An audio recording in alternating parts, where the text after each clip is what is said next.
Welcome back to Steam-Powered Scoundrels, a Malifaux podcast. Episode 87, First and 10, Wizz-Bang.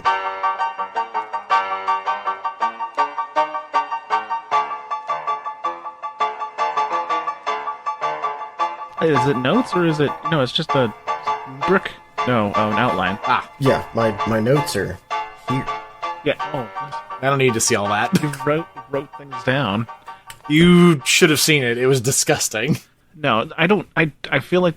I'm going to say this, and then we're going to go for like 3 hours, but I feel like this is going to be a slightly shorter recording, so we can just include the hi, how you doing, back and forth a bit, because it's been a year. Yeah, it has. It has been a year.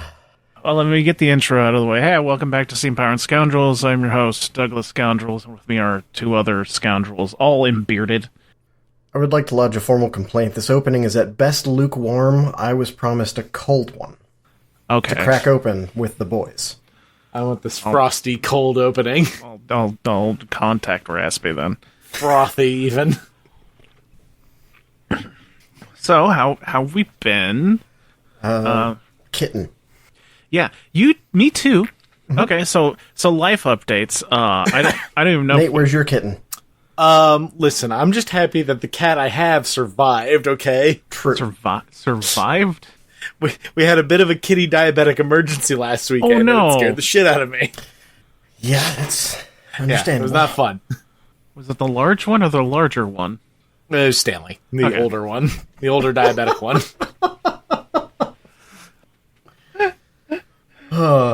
I found that video of me just smacking your cat with the toy again. And bad. No, two of us got new cats. One to as a sort of birthday gift for Victoria, a nice, pretty gray kitten. We've named Luna because it was named Luna, which is the very first time. I don't know if y'all have ever done this before, where you actually went with the name the shelter gave the cat. But this is the very first time I've ever done it at my 37 years of age.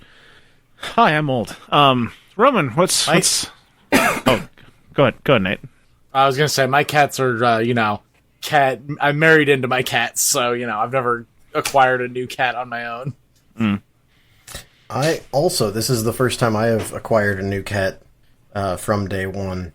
1 second. But yeah, we went. I'm normally also a fan of the shelter. We went with a breeder though, because the main reason we are catted is because after we had to put Iris down due to cancer, Kai has been very sad loudly about it outside of our door at night. Oh. Because with Keo, we put him in my office / his room so that he's not in a diaper all over the house all night.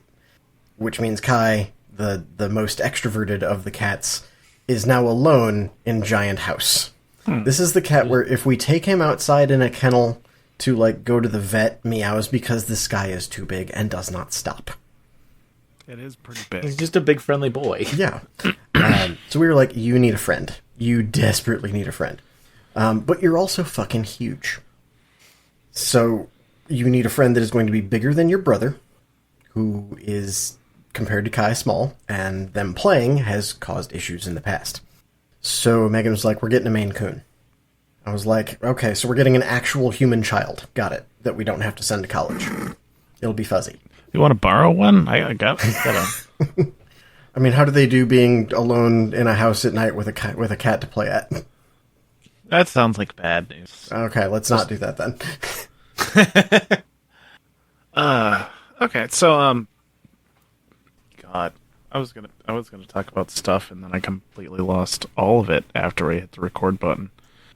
Anything else exciting happened from there? There was a sale since our last recording. There was. We have cards now. Some of us. Some of us get here tomorrow. Oh, I guess that means I'm the only one here who has actual cards now. Hooray! Humble brag. I was complaining on the Discord, so I might as well complain also on the actual podcast that I should have figured out a way to spend $200 so that I could get Through the Breach deck, because that is one of, if not the only deck I don't have at this point. I've happened to come across, I think, all of them, plus a bunch of fan made. Yeah, fan made. I almost said bootleg. Bootlegs. No, I don't think Weird would be mad if they're, you call them bootleg decks. It's kind of in theme. How did you idea this is a bootleg decks? Well, this is a nine of eagles. And also, this came from Canada. This is a 4 of sheeps. Nothing real comes from Canada. We all know it. Bootlegging. 4 of sheeps. But can I trade you that 4 of sheeps for a 4 of wheat? And this is a 15 of diamonds. This is just I don't know. Did you roll an 8? Yeah, but you were only built on 6s. Fucking Gabe. Oh, that was a night of... I loved it. Great. That's an inside joke. Play Catan. Okay. Welcome back to Steam Powered Scoundrels. Haha, the entire thing was a cold open. Now it's the actual open. There it is. We got him. I'm your Ice host, cold. Douglas Scoundrels, and been chatting for... Oh, God, where's the time thing? Oh, it's up at the top. 6 minutes. Nice. With me are the 2 other scoundrels with facial hair. Roman, say hi. Hi. And Nate. Hi. Say hi. Hi. And this is... did we actually record the first and 10? No. Because I know we had got it all set up. I was doing great on the games, and then I suddenly could not get the last ones in for like a couple months, and okay. So this is a format we were trying to do in 3rd edition as like, hey, we're gonna help out people and talk meta a little bit, so we can lay off the in jokes and butt stuff. And so we proposed this format called First and 10, because sports, and no one here sports, so a terrible name. It fits, though. It fits. So the idea being one of us grabs a keyword that we are completely unfamiliar with, and we look at the cards, study them a little bit, give our thoughts on how you think the whole thing is going to play, how it's going to work out for you. Then you play a few games, take more notes, explain why you were fucking wrong the first time, like maybe 5 games in. And then after 10, we just kind of do a review wrap-up, talk about what you've learned over the course of those 10 games and how you think the actual keyword pans out. And just general, like, studying a keyword, learning the keyword, and figuring out how to be better at the keyword. I think we're all relatively analytical, and we can usually do this within 10 games. Some people aren't as giant fucking nerds as we are, and we'll probably take a few more, but we get the gist of it. So that was how the Discord forced me to collect and play Nelly. God, that was And it, wonderfully paint them. Yes. Goodness. So, and that was genuinely fun, and I was really mad with how much fun I was having with that crew, considering how much I hate Nelly and the lore. But Roman took it upon himself to start this back up, and he actually already got done with the 10. Holy shit. So we are going to do that. I think part of the reason was the original format was record after your initial thoughts and record after 5 games and then record after 10 games, which is a lot more upkeep. We're going to try this way, where Roman actually took notes, fucking loser, and is just going to review those notes as we discuss Wizz-Bang. Yeah. Yeah. Yeah, no, We wanted to lay off the in jokes and butts jokes, and here we are talking about a Wong. Hell yeah. It just don't let's not explain what our names are on this recording either. Thanks for starting that, Roman. Yeah, no, I was thinking about it because new edition, new time. It's almost like a New Year's sort of thing as far as a game goes. Of like, what are my new things I'm going to try and do this year?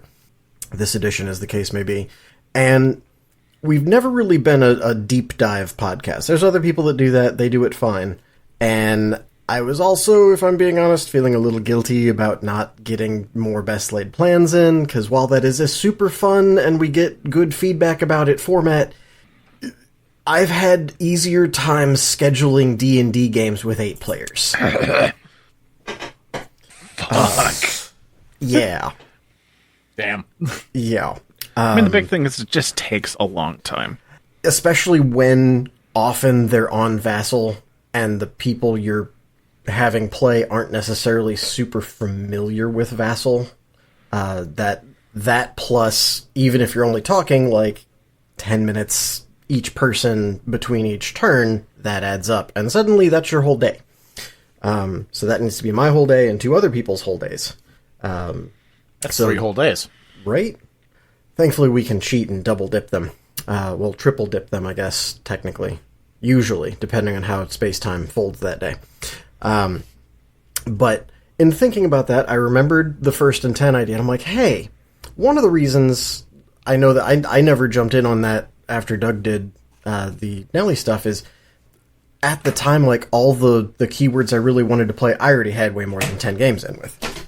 But being a new edition, I now have all of my kind of standard keywords and a few other ones that I want to get into, or ones I didn't get to as much last edition that I want to. So I say, hey, let's jump in and kind of plan it out, as opposed to, I don't know who to play this week. I'm going to randomly grab a keyword and throw them on the table while helping a newbie figure out how to play the game. So I said, it's been a minute since I've really focused on Wong. I never quite got around to doing a ton with him last edition, though I like talking about him.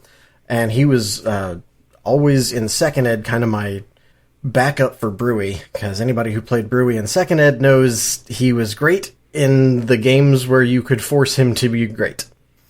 But he was my bread and butter for all of the other games, and so yeah. So I said, let's put Wong on the table. And thanks to Nate, I was able to get this done very quickly, because after I had about 3 games in, he had a tournament, so I just soloed one. That does help. Yeah, it really does.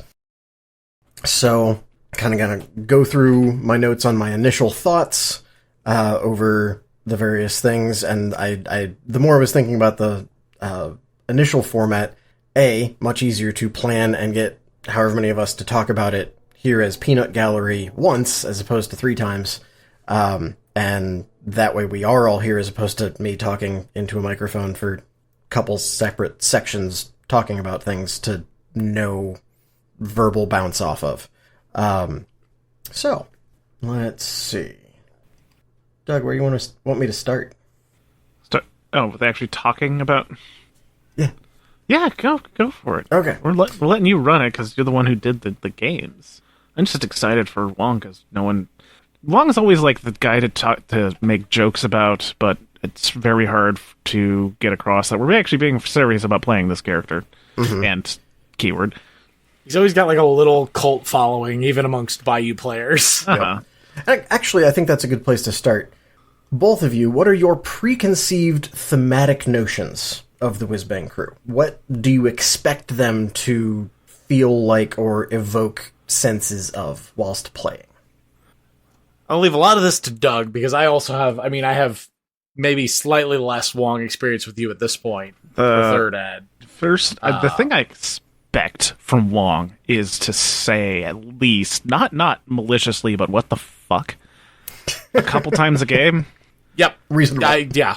Wizz-Bang thematically should have something that like makes you throw up an eyebrow, like, this is in this game? How does that work? It should be something that is just so off the wall. I have to take this seriously. In my edgy miniatures, dark miniatures game. It's so edgy and dark. Meanwhile, goofy wizard. Yep. The goofiest little green wizard who's totally Yoda's long-lost Malifaux cousin. I'll say a more serious answer. I kind of expect them to be sillier Colette. That's a very good way to put it, honestly. That's a good read. Yep. And that's just off of like vibe and aesthetic. Mm-hmm. Yeah.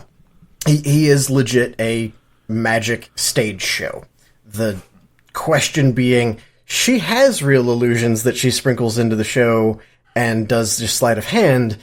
He has a 3-demon bag that presumably tells him how to do actual magic, and otherwise he just stockpiles fireworks. Logistics. Yeah. Weaponized logistics. Right? And that was kind of what I came into. I was like, okay, there's going to be some kind of explosions. There's going to be probably a little bit of play with hurting your own guys, unless we really just got all the way away from that from last edition, which I didn't expect we would. And I was expecting a little bit of happy chaos. in true Bayou fashion, because I'd seen Somer, and traditionally I think of Somer's crew as being you have to declare the wacky triggers if you get them, except Lenny's there to say, no, you don't. But I know that's a little outdated at this point. So I was thinking... still a little bit. It's on the 2 card. Yeah. It's there a little bit, but it's not concentrated to his keyword like it was. So I was like, if I'm going to split that off to any other keyword in Bayou, I bet it's Wong. So I'm like, give me my chaos fireworks illusion, quote-unquote, show.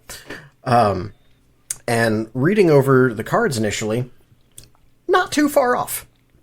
So I'm not going to read the cards. Everybody has the app or, God willing, physical cards to look at this point.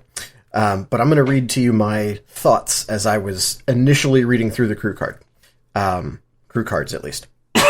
So, first one. Wong the Wonderful has a fireworks show. Essentially, this gives everyone a magical defense, all of his allies, which is, after resolving an attack targeting them, doesn't have to do damage, just resolving it, you can spend a stone, you flip an uncheatable card, and you essentially have a 50-50 shot to either gain a glowy on the model that was just attacked, and draw, or give the attacking model an entrance, and you make a pyrotechnic marker, which is an explosion, essentially, within 3 inches of them. The pyrotechnics are definitely where kind of the happy chaos comes out, because at the end of the turn, you don't flip another card, no. You see whatever the top of your discard pile is, and based on the suit, stuff happens. One of them is whoever's nearby takes I think it's 14 defense duel. Speed. That makes sense. You're getting out of the way. Gotta dodge. Or take 2 damage. Another one is everybody within 2 gets glowy, everybody gets entranced, or everybody gets insight. Poison, not entranced on one of them.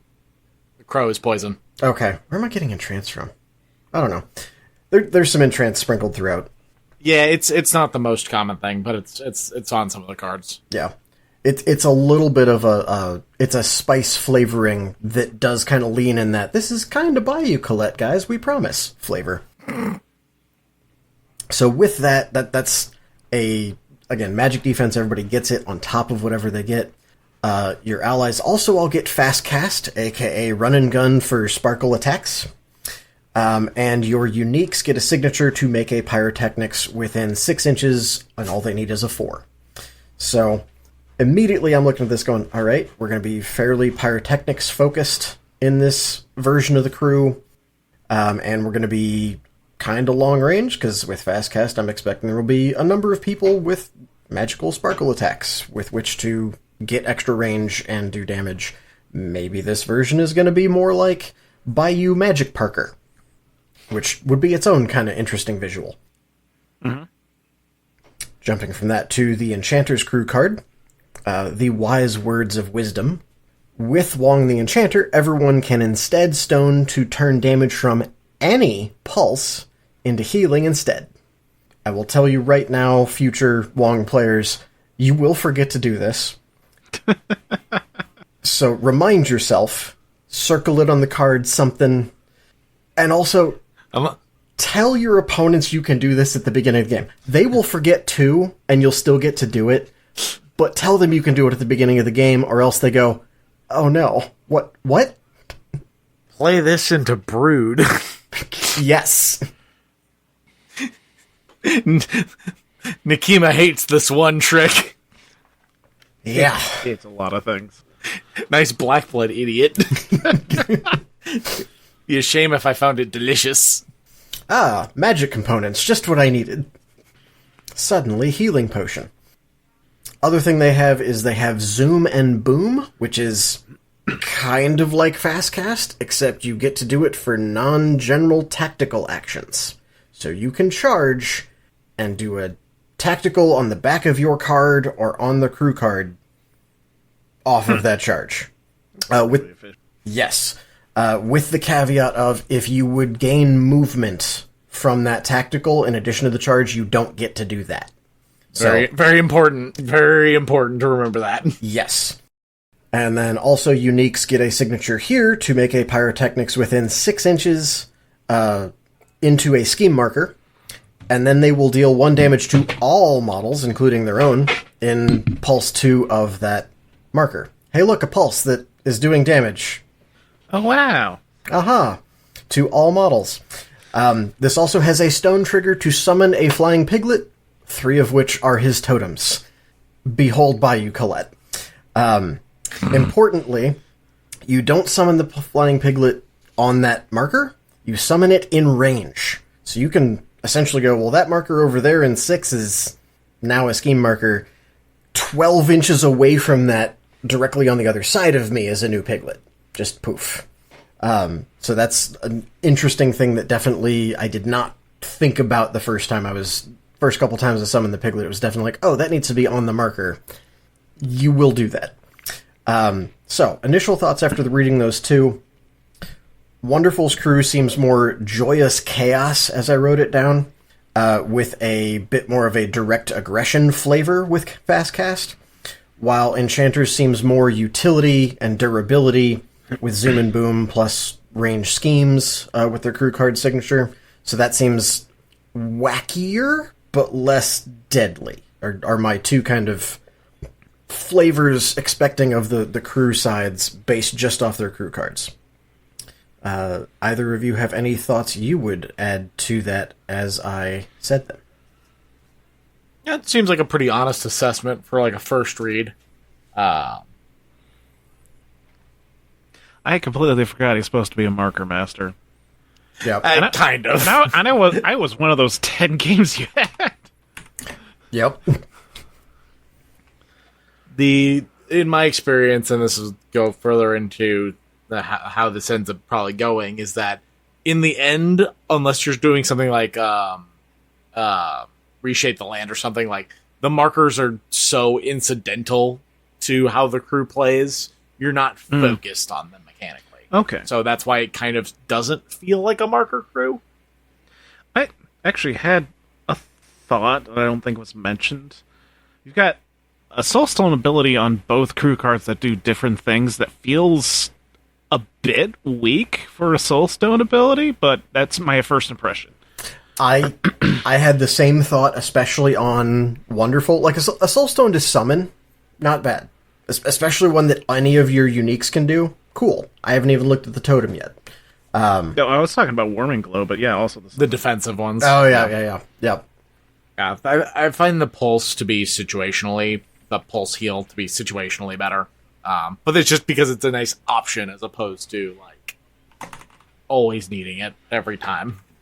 Yeah, that was definitely my both expectation and what I found is that the Warming Glow for the heal instead of damage from a pulse, you're going to forget it on like, oh, that was 1 damage, that's fine, cool. And then someone's going to come at you with a crew that's like, oh, I'm having you take a bajillion TN 12 somethings and you fail 1 and you finally are about to die and you're like, oh no, what can I do about that? And you see the crew card and you're like, oh, stone, cool. Now I'm at 4 wounds instead of 2. Let's go. And they go, fuck. Whereas I think with pick a card on the fireworks show, I think the problem that ability ends up in is that it's available on any attack, and there's enough other places in the crew to use stones that kind of gets overshadowed because it's a bit chaos random. A bit too chaos random. Uh-huh. It does potentially have a 50-50 shot of giving card draw, which is not nothing, but a stone for maybe a card. Yeah. And then there's always the possibility that card you're flipping to get that ends up being like a 13. Yeah. Exactly. Yeah. Again, I think that definitely led me more in the flavor of this is the joyous chaos Wong. Mm-hmm. 'Cause that consistently, again, bit of a spoiler alert here, but I think I used that ability 3 times throughout 10 games. And all 3 of those were, let's try it. And it's definitely not a central, like, core tenet of Wong the Wonderful. It is an interesting thing they can do that, if you really lean into the chaos, may help. Well, it will help in some fashion. Whether or not it's the fashion that helps you the way you need at the moment, entirely up to the cards. All right, let's keep going. Cool. On to the Masters titles and totems. I kind of have been fourth ed really thinking of Masters than their totems as a singular unit, since they are really designed ideally to just be intrinsically linked. And I definitely found that helpful here. So, same order. Going to start with Wong the Wonderful. So we have our fast cast Joyous Chaos Boy and Olivia, his lovely assistant. Overall, this Wong reads fairly straightforward. Of the two of them, definitely the more straightforward. He is damage at range, damage in melee. He has some friendly movement if they're close, which I immediately thought of as, oh, this is a fairly easy unpack, potentially. Reading his card, I was thinking, okay, he can't easily hand out glowy on a wide scale. He gives out glowy to whoever he hits in melee. But that is also his stat 5 attack. And then you have Wong in melee. Which, honestly, this Wong isn't too upset about. But he doesn't have a way to just be like, and here's a bunch of people in one area with glowy. Or at least not innately looking at him. However, looking at Olivia, she can be reasonably likely to hand out glowy at range. She needs a ram for a trigger, but this is on a sparkle attack, if I remember correctly. I don't have the cards in front of me. Yes. And That's intuition. on our light show. Okay, perfect. And intuition is her signature action, and it is a hell of a drug. Also, turns out that adaptable tokens can be got for a mere prepare action. And if you're not using prepare, what the hell game are you playing? So yeah, she, again, kind of is his assistant, setting him up for, oh look, all the glowy. Which works nicely there. And my overall take of, it seems like he will probably unpack his crew, and then he will aim to kind of charge forward to do some ranged magic, aiming ultimately to melee lower defensive targets, getting stuck in with them to gain stones from his 3 demon bag, because if he kills if a non-peon enemy model dies within 3 of him, you get a stone. Feed the demons. Ew. He also doesn't mind being in melee because he has a defensive ability called Exit Stage, which I love, and it is him just ninja smoke bomb vanishing, except he's doing it with a firework. He literally just drops a pyrotechnic next to him and he jumps 6 inches away. Again, very Colette, but more explosive. I like the idea that it's one of those like those snake fireworks that just kind of grow slowly. So it's not even like it's like dramatic. He just puts this down, lights it, and it just starts to slowly grow. And the enemy's just like, ooh. And while they're distracted, he just skitters away. Yeah. So yeah, that definitely. I was looking at that going, okay, how much of an annoyance can he be to make people attack him and then go, actually, I'm over here, thanks for the extra jump. And I have a note here of, overall, Olivia seems like a stealth show stealer in a good way. Again, for all the kind of setup she can do to get glowy out. Because she can also, the way she's putting glowy out doesn't have to be on enemies. You have to attack an enemy, but her trigger is, you just put a glowy on someone near them.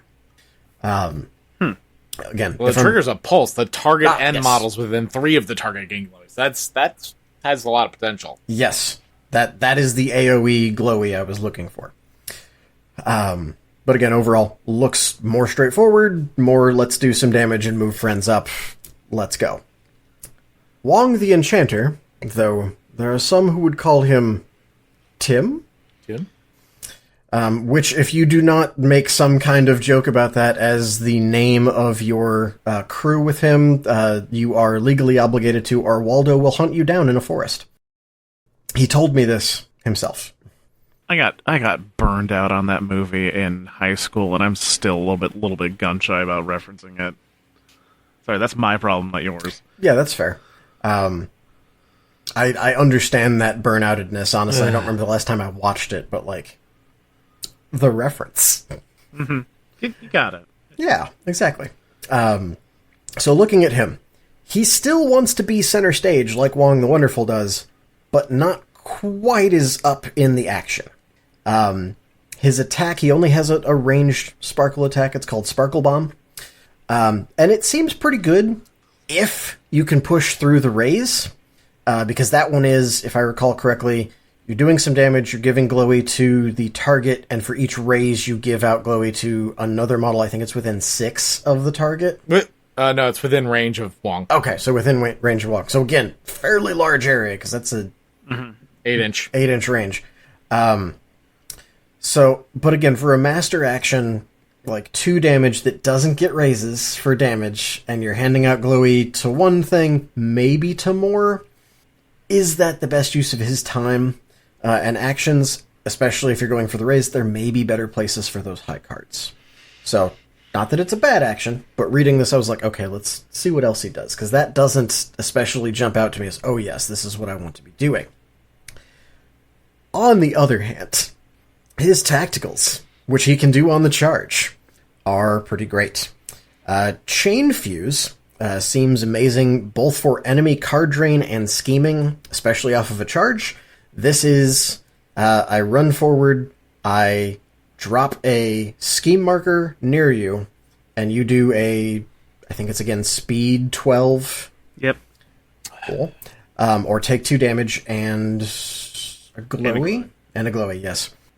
And then if you got a raise on this, which would be a 10, because it only needs a 5, you get to keep the scheme marker down. So range scheming with some pulses, and you're putting the schemes near enemies, probably, if you want to eat those cards. Yeah, that seems great off of a charge. Other option, he has healing. And so between this and the spending a stone to turn pulses into healing, which, again, Chain Fuse, hit your friends if it's nearby. So you can turn that into, oh no, you're stuck in a fight with like these 2 guys. I'm going to make them flip cards, hopefully take damage and get glowy, which you might be able to use for things. And also I'm going to spend a stone so you get to heal too. Good job.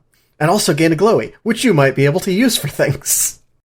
So yeah, this crew, between him healing and the crew card, seems definitely more durable, and just reading him and the piglets, which I'll get to in a minute, don't you worry about that. I love the piglets. They definitely were matching up with my initial crew card thoughts of this as the utility, bonkers, schemy one. Onto those piglets. Again, you get 3 of them.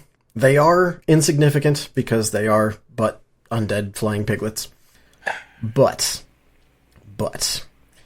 they have an ability called Bacon Beacon, which is, if they die, they drop a scheme marker.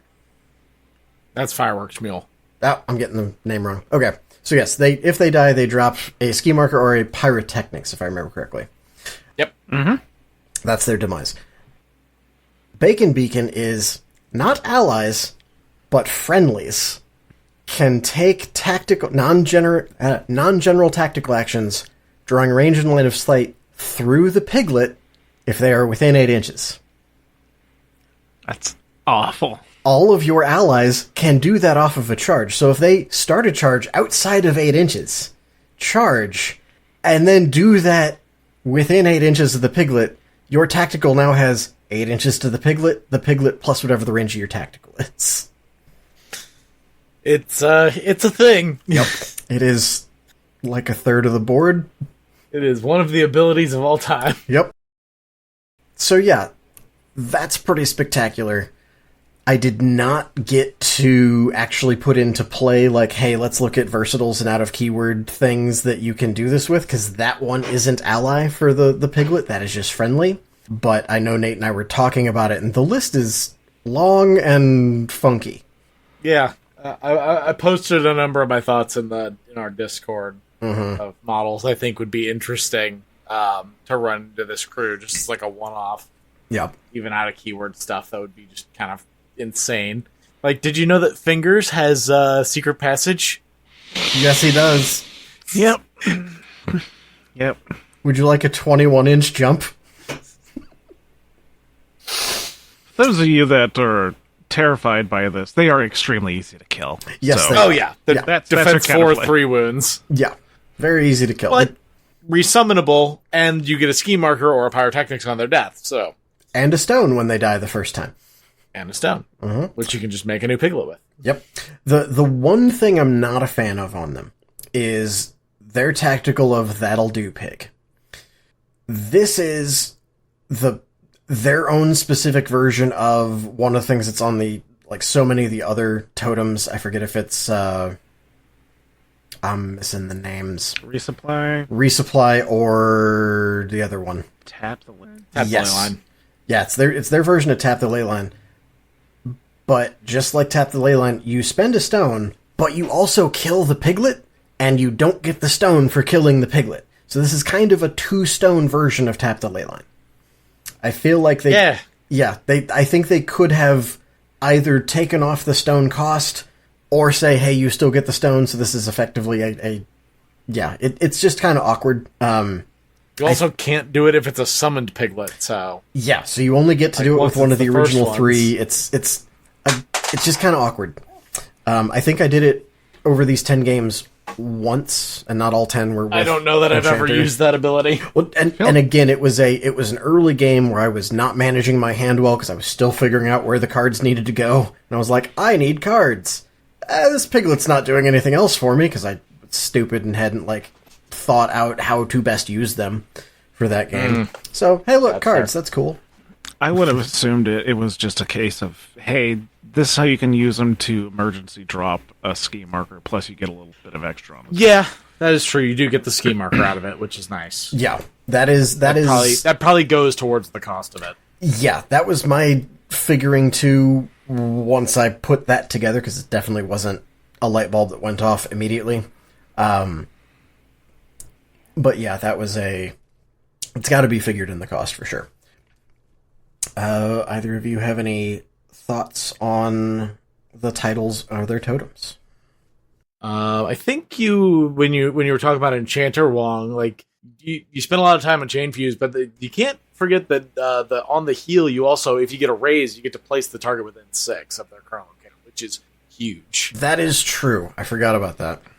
Because you're healing. I think it's for flat 2, isn't it? 2 + 1 if you remove any glowy, which is from models near the target when you target them. Yeah, within 3 of them, I think. I thought it was 1 per glowy. Oh, yeah. it is. Yeah, +1 per glowy. That's up to heal 5? Yeah, you could potentially get a heal 5. So, if you get a good Chain Fuse, get a bunch of glowy out, then drop a heal on whoever's stuck in, Hopscotch, Alphonse, whoever it is. Throw 5 wounds off of them, and if you get a raise, there you go, I'm throwing them in your back line, too. Deal with that problem. Or I'm bringing them back home. I don't know that I ever got the full 5 off, but I know I at least healed Hopscotch once for 4 with this, and then did another 2 off of a Chain Fuse with a stone. And then I think it's also worth noting that the Flying Piglets, besides their just killing themselves for cards, also have Stage Prep as a tactical action, which they can do on a charge, which lets them just make a Pyrotechnics on a 5. Yep. Which... when you have 3 of these little guys who can do this on a charge and essentially charge and do this twice each, you can get pyrotechnics everywhere with these little guys. Yep. That took me an embarrassing number of games to really figure out. I think my first 2.5 games with this crew, I was just like, cool, I'm going to put these piglets where I need them to do other wacky shit through them. And I was like, I'm not getting pyrotechnics out. Wong, other guy must be the pyrotechnics guy. If you get him out here, that's fine. Whatever. They are kind of your main vector, so if they die, your pyrotechnics kind of dries up. Yes, in this but version, for in that sure. early game, you can really spread them out fast. Yep. Or once you summon them back. Mm-hmm. Sure. My only question is that a SpongeBob reference? What's that? The future trigger. Yes, I believe it is. Yeah, for everything's chrome in the future. Future! It's on both of them. Yep. Also on Wonderful Wong, the stone trigger on Clear the Stage, the target gains glowy and draws 2 cards. Mm-hmm. I love that trigger. You need some card draw. Yeah, that was when I started looking at him more seriously, when I started getting to the point of playing more games with him, I was like, okay, that is every turn. You are spending a stone every turn for this. As often as you can manage it, just because it's so efficient. Yep. All right. Now with both of our title crew card totem flavors in mind, going to jump into our unique model here. Models. First, we have Alphonse, the good boy. Big guy. Yeah. So he's only 9. And I honestly, looking at I was like, oh, he's got to be our beater. He's got to be our 10 stone. Just fuck you up, big boy. But he's 9, and he has a really cool way to get a 9 stone beater a third action, which is if he has glowy, he gets a third action. Oh. So when you're playing with him, your game is, all right, I need glowy on Alphonse before he activates every turn. I did run into a couple points where it's like, oh, I need him to go now. And I do not have that time, but I can... He's either going now for 2 actions and a signature, or he's probably not going, or if he does, he's not going to fix the problem I need him to. So something to keep in mind with him, but in general, wasn't terribly difficult to do once you got into the flavor of it. Really fun thing with him, his melee has a positive flip inbuilt with his fist, which is generally helpful to reduce internal hand pressure in the crew. You're less likely to need to cheat. You're also going, all right, I don't have Ruthless, but I don't care about your Terrifying. I'm still at a straight. Or I don't care about your Concealing, or any one of your negative flip things. I have a note of his Stone Trigger seems potentially good for control on activation order. Oh, that's the if the person... Friend? I think I only used this once. Though admittedly, and we'll get to why here in a minute, I didn't hire Alphonse that often. Though by the end of my 10 games, I was definitely getting to the point of it's like, okay, I see when I want him versus when I don't. But that essentially, it plays a little bit like last edition Pandora of, oh, I hit you, I'm going to spend this, and you have to go next if you haven't already. So he can force an activation. Yeah, I think that the one time I did this was early in a turn where it's one of those turns of like, all right, I have 3 different people I need to go first. If 2 of them don't go, one of them is dying. So which one of... Oh, wait, no, the third one can be Alphonse, who's going to punch someone and say, no, you have to go, and I will save the other 2 because you can't go get them. You're dealing with me. He also has Warning Growl, which is great, especially on a 50 mil base. Yeah. Yep. Yep, we love that. Yep, we love that for Alphonse. No raise damage. Get out of here. Yep. Which is great for him defensively and also any friends that happen to be nearby. He also has Toss, which in this edition is a sparkle.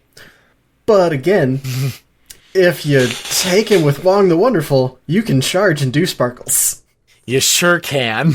So looking at him, I'm like, okay, you're probably... I'm probably hiring you most often with Wong the Wonderful.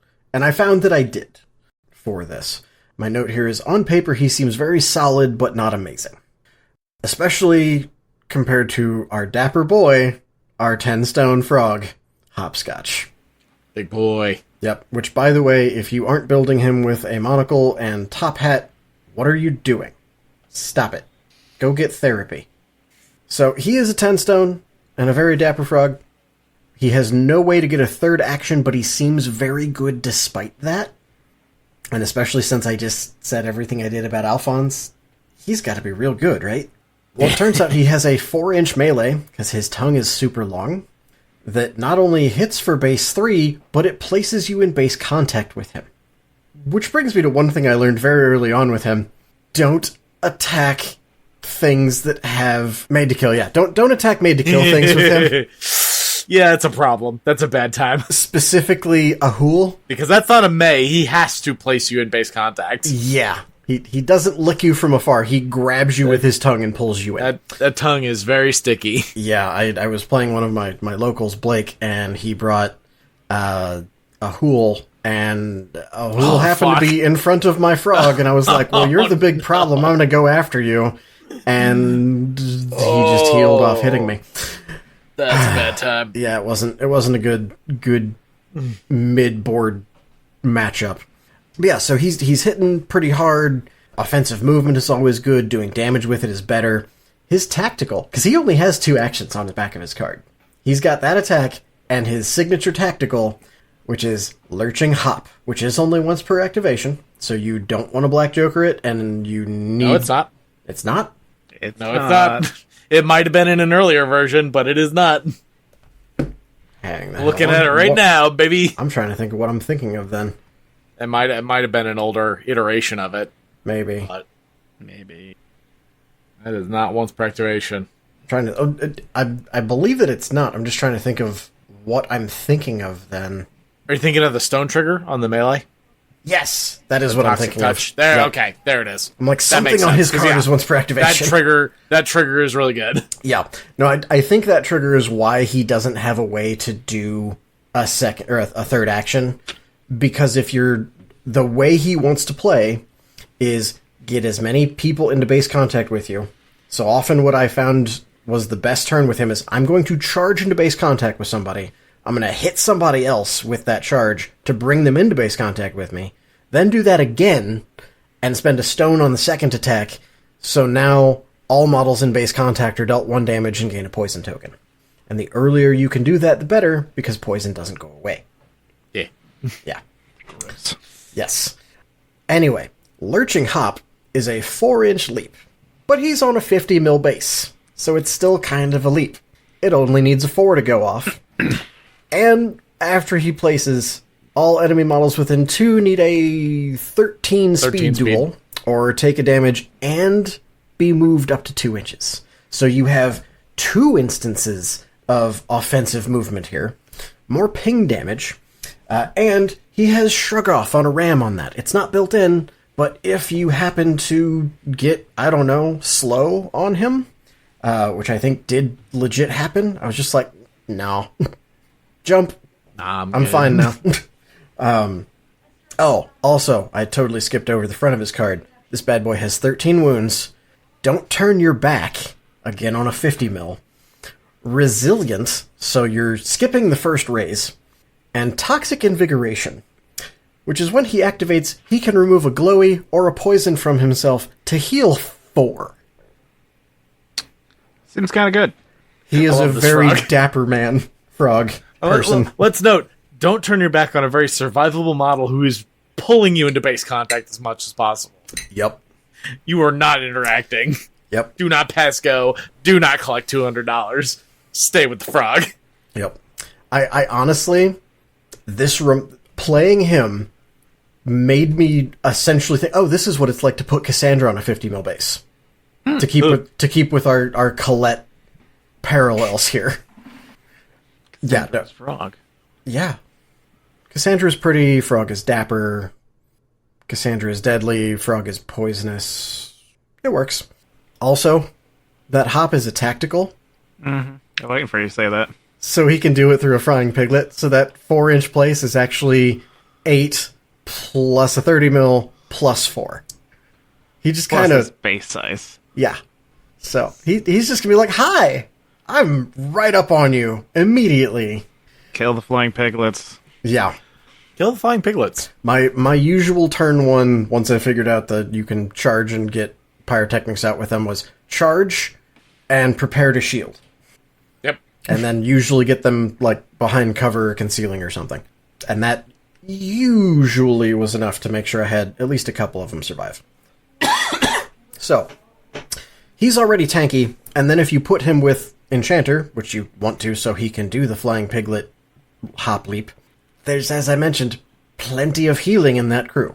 I think I lost this frog once, and it was due to a very concerted effort. I could have done it. Yes, you were the very close second. That was a case of, like, this serves me no purpose, because it's easy enough to move him away, so I ignored the frog almost completely. Yeah. But, I have no doubts that Ironsides can kill that damn thing. Yeah. I honestly was hoping you would, just so she was focused on the frog. Nope. Not that dumb. Yep. Alright. So those are your 2 9-10 stone beatery dudes. Alphonse is also a henchman still, if I recall. Yes.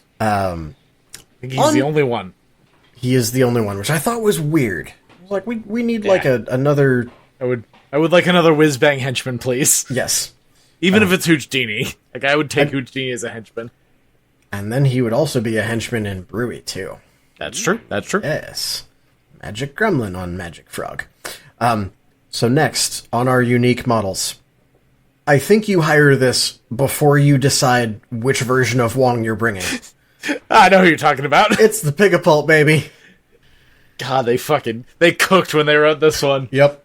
Which this one's a genuine banger. Yep. So first off, Pigapult, 8 stones, also versatile. And I think they did a really good job about balancing this model being versatile versus feeling very in theme with the crew and playing with the toys that both versions of this crew brings. Absolutely. Yeah. So my first note is good as a versatile, amazing in keyword. Especially with Enchanter, because he doesn't have a sparkle, so Wonderful Wong, you don't get a charge cast thingy. But he has 2 tacticals in Enchanter. This is the other once per I was thinking of. Here, Piggy is once per turn. No, it's not. Fuck! The heal on it is once per activation. Okay. That's what it was then. There you go. So, we all know what the Pigapult does, and if you don't, it launches rocks at people from 12 inches away. Except sometimes those rocks are your models, and when they are, you do extra damage. And you also throw your model, and it gets placed into base contact with the target, assuming you hit, and it takes a damage. So, pretty solid. You got all kinds of fun movement shenanigans there. Also has a crit strike on there, so you can very quickly go from 2 damage to 4 on this without needing base a raise. 4. Yeah, real good. Also, so here Piggy says, is one of the tacticals, so you can do this on a charge, says, "Hi, friend within 8, or, 17, if there's a piglet within 8 of me. You're in base contact with me now, so I can throw you. Also, if I get a ram, you're healing for 3. And then the other... Is his other tactical? It's already out of my brain. Heave-ho. Heave-ho, yes. The other one you would do, which is you want a marker near the Pigapult, and it's just going to chuck it 12 inches, baby. Or again, 21 if you have a piglet. So, there's your schemer. Your schemer that never has to leave your half of the table. Yeah. God, I love this fucking thing. Yep. So yeah, this you just bring. Also, side benefit, has an ability on the front of his card. End of turn, you can discard a card for him to heal 2. So suddenly you have some emergency, control over what suit you have on the top of your deck for your pyrotechnics markers. Yep. He's also ruthless. So again, good versatile, amazing in keyword. What the fuck? Yep. No, I know he's obscenely good. The thing that I question is why the fuck is he still speed 5 and he can still scale things? That's a good question, honestly. Where's the Gremlins. downside to this model? What the hell? I mean, 5 is still, Gremlins. quote-unquote, the slow number this edition, with everybody else being 6. 5 is the new 4. Yeah, but the scale, I completely agree. If horses can't scale, this guy... should probably have scaling cumbersome. is weird, yeah. Unless you're playing with the Egapult, which is much less actually cumbersome than the actual Pigapult model. It's literally buried in the ground. Mm-hmm. It's got wheels. So yeah, Pigapult, bring it. Don't leave home without him. Yeah, no, it was moved 3 in 3rd edition. I'm not sure where it picked up that much speed. Oh, momentum. Minimum if you're playing Wong, your first 8 stones are hiring the Pigapult, then you'll figure out what the hell And else you defense want to 4. hire. Yep. Moving right along. No, I want to bitch about the Pigapult. Okay, sure, go for it. I keep no. Okay. Important note on the Pigapult while we're looking at him, though. Mm-hmm. The important thing to note about the attack action is it does have a target number. Yes. You have to hit at least a 13. So you need at least a 7 to actually hit whatever you're hitting. You're usually banking a good card if you're, going for it anyway. It's you're usually got, a high ram or something. But it is worth knowing, to hit anything, you have to hit at least a 7. Yep. That is a good call, especially... It was weirdly helpful to know that if I would take a shot through, concealing or something. 'Cause it's I'm already planning to cheat this anyway. here's this 12 of rams. Thanks for the crit strike. I was going to have to spend this 4 anyway. But yeah, it is something to keep in mind. It's an attack you have to plan for. Yes. Especially along with, well, his other 2 tacticals are also target numbers, but they're only 5s. But there are going to be times you flip that 4 or that 3, and you're like, but I feel real bad. Yeah, it's like, no, I really need to pull that guy back to me. I really, really need it. Yeah. Because those 5s will score you points. Yes. Yep. Moving right along. Our other frog, Hoochdini. Or rather, frog with gremlin handler. Jockey. Yes. Technically no, but also yes. So he is definitely of the 2 the support utility frog. His Ale Drench Blast as his attack seems good if you get the raise and you're targeting a cluster, because this is one of those of you do a couple damage. If you get the raise, you do a damage, and everyone damaged by gets poisoned, and I think that it's within a pulse 2, so it's a decent cluster, if I'm remembering correctly. It's only 1. It is only 1. Yeah, no, that was my contention with him. It's like, if I'm doing this again, I want to make sure I'm getting the raise. I want to make sure you're targeting something where it matters. And again, at most, I'm doing ping damage to a bunch of people and getting poison out. I don't think this really needed the raise to do the 1-inch pulse. I could have definitely seen it be a 1-inch pulse and do a, if you get a raise, make it like a 2 or 3. Just to give him his flavor. But ultimately, I think that's definitely of the actions on his card the one I used the least over these 10 games. I didn't bring him every time, but yeah. Because one of his tacticals is you heal a friend that you move towards for 2, possibly at very long range with Enchanter Wong because of pigs. And he has his trigger on there to heal them for 2 again. So lots of potential healing in this crew. His signature is one of the places you hand out Entranced. Ultimately, what I mostly found this was used for was its signature, so why the hell not? And also, if they don't want Entranced, it's another card drain, because, as I'll get into more later, like, any crew that's doing a bunch of AoE target numbers or take effect, if they work great, really what they're there for is to drain your opponent's hand and or good cards if they're flipping them. Which is something I definitely suggest anybody trying either Wong or any crew that's doing a bunch of AoE stuff like that. Keep that in mind, because you're going to have games where it's like, man, they're flipping, I'm not hitting any of my... I'm hitting my target numbers, but they're hitting my target numbers too. Start looking at if they're hitting your target numbers with face cards. Because if they are, you know those aren't coming to hit you. And just it's just another way to look at it. So yeah, mostly I found Hoochdini was a heal frog, and if he wasn't enchanting someone with his entranced pulse, he was also a good unique to do the crew card options with. And again, with Enchanter, those are tacticals. You can do them on a charge. Though his heal is once per turn. Because I know I've failed that, and I was like, no! I need that. That feels bad. Yeah. And then finally, Fluffernutter, our actual jockey. This is a 3-stone model, and that's really all about I can say about him. Which is sad, because I really like his sculpt. Yeah, that's about where I fall on Fluffernutter as well. Yep.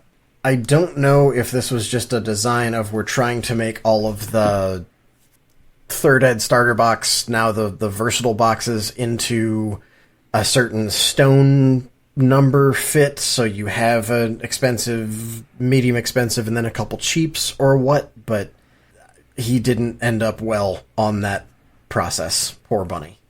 But yeah, that's our unique models. I will say for Hopscotch, I was looking for reasons to take him, I never found one. You mean who? Fluffernutter? Fluffernutter. Yeah, excuse me. Found plenty of reasons to take Hopscotch. He's my boy. Yeah, I've taken Fluffernutter like once, and he was fine as just a body, but yeah, it's hard to... You can hire the effigy, or there's any number of other fairly Gator. cheap things.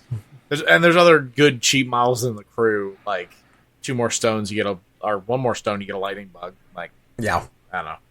It's hard. Yep. He's in a weird place. Yep.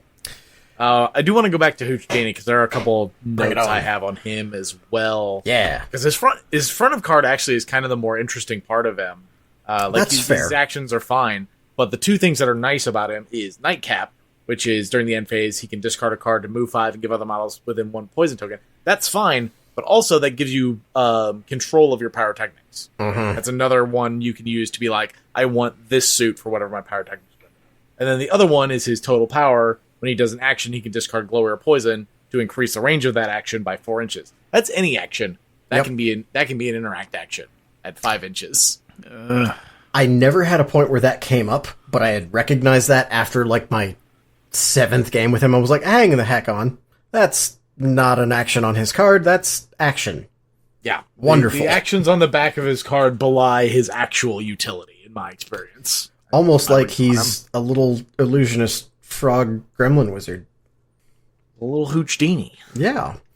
No, those are great calls. Also, butterfly jump is never a bad time. And he has butterfly jump. Yep. The other thing I like about Nightcap, it doesn't say friendly model. So often what I was doing with him is, oh no, you're going to stay kind of near Hopscotch in case he needs a top off that he can use for next turn. Because since you're giving out the poison during the end phase, it doesn't proc during the end phase. Yep. But also, you can just be like, well, I have this card. I don't have the thing I want on my discard for my pyrotechnics. I'm going to give that guy a poison. Screw you. Just a nice little thing. It's also effectively just a free walk as well. So yeah, basically. A lot to love about it. Yeah, or easy way to get out of engagement for the following turn. All kinds of fun things. Doug, thoughts, opinions, concerns? Feels bad for Fluffernutter? Yes. Fine. All right. That brings us to our minions. Minion. I'm gonna go in descending cost order. So we're starting with our swine cursed. First off, these not pigs. They will always be pigs in my heart. Is literally the first thing I have written down for them. But nothing is pigs anymore, so it's fine. There are no pigs in Malifaux. Pigs are whatever we choose them to be. Dashiell's a pig. I was gonna say there's definitely pigs in Malifaux. There are cops. So overall, these seem like pretty solid minions, and I would describe them as tank hitters, again, especially with any support. And they are... At first, I was a little weirded out reading over them, because they don't really benefit from the extra charge options with either Wong. They don't have a sparkle attack. Their tactical is heroic intervention, which already is moving you. So if you're using it off of a charge... The only reason I could think of to do this was if you're not sure you're going to actually get the target number off, but you want to get in range. Because if you do that off the charge as a tactical with Enchanter, you charge, then you don't get the movement. You would just still push people out. It's awkward. That said, after kind of working through that in my brain, they don't care. They're not there for the magic show. They're there to punch face. They're the freak show. Yeah. But yeah, they're great as a way to get friendlies out of engagement because of heroic intervention. I often would take them as kind of a frontline blocker to get extra attacks from Who Hit Me, which is one of their abilities of if they take a damage during a friendly activation, they kind of look around and go, who hit me? And they get a free melee attack. They don't get to charge for that, so they already need to be in a position.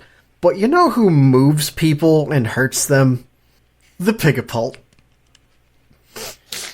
That's fucking... So... it's always there. The Pigapult just goes, I'm going to... If you're not quite in range, I'm going to, with Enchanter Wong, charge forward, do Hear Piggy Piggy off of a charge forward to bring the Swine Cursed up to me.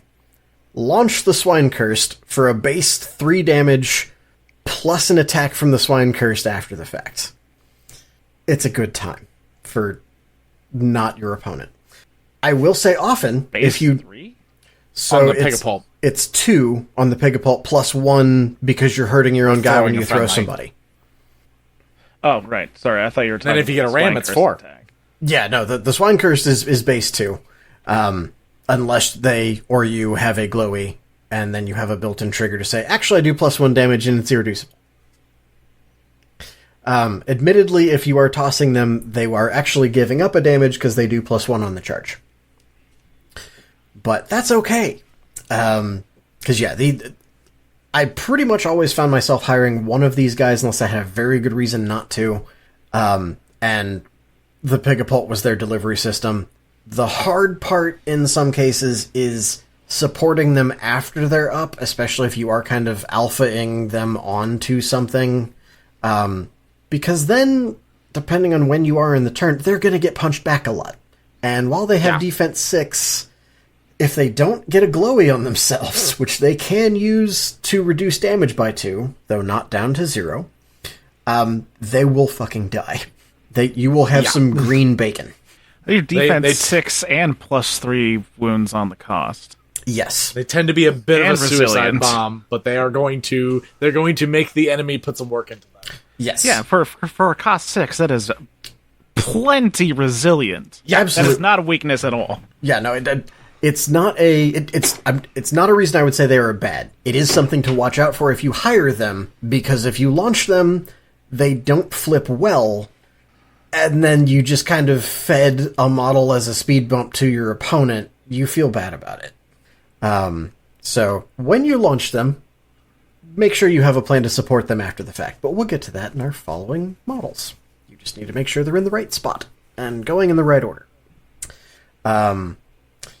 Ultimately these guys are a nice frontline tank beater. It's nice to have the ability to do irreducible if you need to, though that does require some setup. Ultimately, they're a nice piece to bring, so you're reducing some brain drain from the rest of the crew. Mm-hmm. It is point angry pigman gremlin at target punch repeatedly, because also their melee is their signature.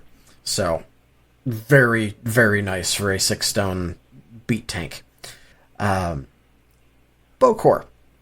My first note on these is, these lads be wacky and fun. So they are, opposite the Swine-Cursed, a bit low on wounds for cost. They are equal to wounds for cost. However, they also have hard to kill. So, 5 wounds, hard to kill. And the same ability to reduce damage with Glowy. Yes. They also have, instead of Who Hit Me, they have, if they take a damage during a friendly activation, they get to move, I think it's 4, and make a scheme marker in base contact. So if you ever need to get them, if you need to put down a scheme, but they're engaged, hit them with something. Throw them with the Pigapult. Throw them with a Pigapult, or if they're already up there, have a Pyrotechnics go off. There are a few things in Keyword that say, hey, the Pyrotechnics goes off now. Like Alphonse will do that with one of his tacticals. Essentially picks up a Pyrotechnic, throws it somewhere else, and it goes off with whatever suit you had. Or have them jump off a building for some falling damage. Yeah, also true. They also have an attack. This is a Sparkle, so it will work on a charge with Wonderful. It has a built-in positive, so you have another one of those along with Alphonse to kind of reduce hand pressure, get you around some defenses in a wacky, magical way. So yeah, with Glowy and again, any kind of support for 5 stones with 5 wounds, these can be surprisingly resilient. Not just in general, just for that cost. Let's see. I would say they were evenly split between the Wongs. With Wonderful, they will get to charge for their attack. That gives them effectively like a 13-inch range on this 8-inch magic. And with Enchanter, they can do my personal favorite of charge for Stage Prep. Stage Prep is essentially a leap that needs a 7, but it also gives them a Glowy when it goes off. That's Swirling Magic. Stage Prep is the Make Pyrotechnics. Damn it! Because they can't charge and do... Well, they could charge and do swirling, but you don't get the movement. Right, that's true. But you can do it through the piglets. Yes, you can! If you're not charging. So, yeah. There's a lot to keep for track of here, what you can do on a charge, what you can't. You need kind of... I should have drawn like a... That's the lesson here. Yeah, I should have drawn like a Venn diagram of what can you do on a charge versus not, or with magic-y nonsense. So yeah, they can essentially leap through a flying piglet. That gets you about a 15-inch place. It's alright. Yeah, it's pretty good. Plus giving them the Glowy that'll let them be little tanks. They have a weird stone trigger on their ranged attack. I could not keep this straight for the life of me. despite the fact that I think I hired 2 of these in every crew. It's called Strike My Pretties. Once per activation, select a melee action on a friendly model within 6. This model declares the selected action. So, most melee actions being 1 inch means you are taking this attack within your initial attack within 1 inch of something. This attack is a 5 with a positive. It does 2 damage, no raises because sparkle, but innately models within pulse 1 of the target are dealt 1 damage. That includes you. So that can, if you're nearby, you just hit your opponent and then you get your proper motivation to leave and drop a scheme. But then if you also do Strike My Pretties for that stone, you're hitting them extra. It's a weird interaction.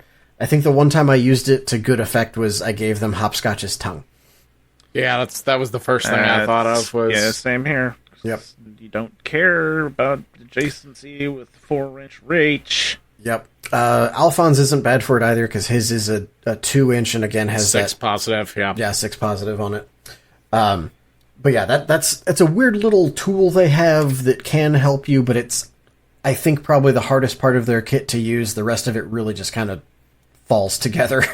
As Nate said, stage prep is a make a pyrotechnics marker within range tactical, so you can do that on the charge if you want. This only needs a 4, but it has a positive on it, so you're getting your choice, hopefully, of which form of pyrotechnics you want to happen, because they do have a stone trigger there called Short Fuse to resolve the end of turn effects on the made marker using a suit in this action's final dual total. So I found that was a good one to like get out glowy on a bunch of friends, because that's one of the suits. Or you just go, hey, your hand is too full, dear opponent. Take a bunch of speed 14s or take 2 damage, because that exploded. Thanks. Or you flip the insight one, which insight is also really freaking good to throw on all your people. Yes. Insight is this weird kind of sub-theme of the crew where if you start getting it, you're like, oh, I have all the power. I can just see... I see through time. It's great. Oh, that's one thing I didn't mention about the Wongs. Wong the Wonderful, at the start and end of his activation, looks at the top card of his deck and can choose to throw it away. Wong the Enchanter does the same thing, but to your opponent's deck. You will forget to do these, you will kick yourself repeatedly for them, write them on the card in, like, bright neon pink marker. Just write card. You will remember at the end of his second activation every game. Yes. And realize that had you done it at the beginning of that activation... You missed it 3 times. Yep. And if you had done it at the beginning of that activation, that first chain fuse would have been actually putting down a scheme marker that would stay there. Finishing my eggnog in anger at that. Speaking of that ability. Yeah, speaking of that ability, our final minion. If my page will turn here. Our humble lightning bug. I was very interested to see what these guys do since they were collecting so much dust from last edition. They were not good last edition. They were horrible. We could just say that. And I'm sitting here, I'm like, okay, these are a 4-stone model. I'm not expecting these to be great. I might bring one. They're probably going to be a utility piece. And yes, they are. But oh my god, they're so good for 4. They are exactly every cheap utility model that just is the battery for a crew's weird nonsense should be based on these guys. Like, if you have a weird cheap model that isn't quite there, just go play Wong, and you'll feel great about his weird cheap model. That made me feel worse, but okay. Nah, you'll be fine. Just because now you play Wong, you're having a good time. Just imagine him being an Arcanist. It's great. So, the whole time I was reading through these, I kept thinking to myself, especially for Wong the Wonderful, you know what I'm missing? An easy way to get glowy out in an area that's not Olivia needing a suit. These do that. Behold, the humble lightning bug. Yeah, these are exactly what the crew wants as quote-unquote enablers, is my note on them. Even if all they do, like turn 1, is sit near the Pigapult and interact twice to drop 2 schemes, you still get to see what the next card is, because they also have, on the front of their card, look at the top card of your deck and choose to throw it away at the start and end of this model's activation. So they are, in fact, Baby Wong the Wonderfuls. So worst case, their activation is, you look and go, hey, that's a nice card, I'm going to keep that, interact twice, and then look at the card again to go, hey, I'm still going to keep that, and I need to remember it's there for next edition, or for next activation. Because if you're like me... Next edition. Yeah. If you're like me and you're not used to playing that much with card manipulation, I am the king of going, oh, I have exactly what I need for this next thing, and then do something different because of something my opponent did, and go, fuck, I should have done that in the opposite order because I knew that was coming. So yeah. And if you don't like what the card is, you toss it, and then you get to see what the one is after that. And if it's also not good, you get to toss it. So they are also decently survivable, again, asterisks for a 4-stone minion. They are 5 wounds. They have Aegis, so magic armor, and Ruined Concentration, which I just love the image of. Enemy models within 2 increase all target numbers by +1. This is, again, something to inform your opponent of. It may not come up because, while decently survivable for a 4-stone minion is alright, they don't really want to be that close. Ooh. But if your opponent gets into them, you're going to be like, hey, you know that thing that you're planning to... Hey, Seamus, I know you were trying to jump away after this, but just so you know, it takes an 8 now. Oh, you were banking a 7 just in case you flip that 6, which you just did? I'm so sorry. You're stuck with me, this babbling little magic gremlin, and probably the ruthless pigapult behind me. So yeah. Also with Enchanter Wong, he has a thing, I think it's within 8 of him. Your opponent needs to hit a target number 13 to hit not him Wizz-Bang. I think it's just minions. That was one I didn't get a ton of use out of, and by that I meant I knew it was there, and then I would forget when it mattered. Yeah, that's about right. Yeah. That is... Illusions. Attack actions of enemy models within 8 inches without a target number gain a target number of 12. So again, with Enchanter Wong, talk to your opponent before the game and go, are you within 8 of Wong? Cool. +1 to whatever target number you're doing on your attack. Also, plus an extra 1 because this little guy's being really annoying right next to you. He's trying really hard to be Wong. Just kill them. Yeah, just do it. It's not that hard. It's annoying as fuck, but just murder them. They have a bunch of annoying stuff. What do? You kill them. Unless they're the models that you can't kill, which you have. Yeah. But I would also say, thankfully, that these minions are pretty evenly split between the Wongs. Wonderful gives them charging attacks, which is only a 6-inch range, but it can target friendlies. It only does 1 damage. So you can hit your GoPro, your Bokor, or your Swine Cursed for their, hey, you hit me effect. And then it also gives the target and everyone within, I think, 2 of them glowy. 1, you increase it to 4 if you get a raise. That's what it is. Okay. So yeah, these guys are great. These guys are the enablers of, oh, you need glowy on a bunch of people over there? Dear Wong the Wonderful, so that you can eat all the glowy and pump your base damage up to 5? Okay. I got you, bro. Yeah, Wong the Wonderful's magic attack is 2, but you can eat glowy off of people within, I think, 3 of the target to pump up 1 per glowy. Yeah. So, fun times. They have 2 tacticals. Oh, also, they, on a crow, and this is their attack is only a stat 4, but it has a positive flip built in. No target number, so cool. You're getting to hit your friends and possibly have double the chance of hitting the 1 trigger they have, which is make a pyrotechnics marker in base contact with the target. Which is called set charge, and I just love that for them. They have 2 tactical actions. One of these you will use a lot more than the other, in my experience, and that is, I'm helping. Yes. I'm helping is a 6-inch tactical, so with Enchanter Wong you can charge off of it. It needs a 5. Target heals 1. For each raise this action receive, the target heals an additional +2. This does not need a stone. it also has an on your heels trigger. So for a 10, you've just healed someone within 6 of you, or, excuse me, maybe as much as... Hang on.